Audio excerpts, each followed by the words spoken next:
السلام علیکم ورحمۃ اللہ وبرکاتہ۔ وعلیکم السلام ورحمۃ اللہ وبرکاتہ۔ صفائیاں ہو رہی ہیں؟ اللہ کے بندو دیکھو گے رات کے کتنے بجے ہیں؟ اس وقت مدینہ منورہ میں 12:30 بجنے والے رات کے۔ وہ فیضان سنت میں لکھا ہے کہ رات کو جھاڑو دینے سے تنگ دستی آتی ہے۔ کوئی تنگ دستی نہیں ہوتی، کوئی پریشانی نہیں ہوتی، مضبوط ایمان والے بنے۔ صفائی جس وقت بھی کی جائے باعث برکت ہے۔ اور رات ہو یا دن، خصوصاً کپڑے سے مطلب گھر میں جھاڑو دینے سے تنگ دستی آتی ہے۔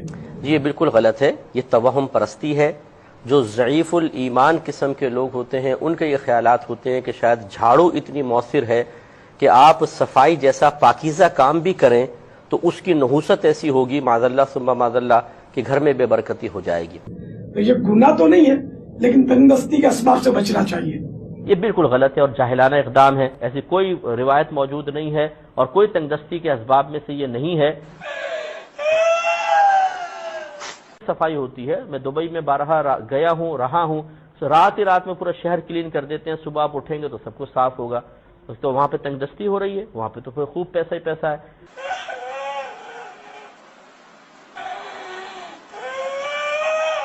یار نہ کر، خدا دا واسطہ کہ نہ کرو اس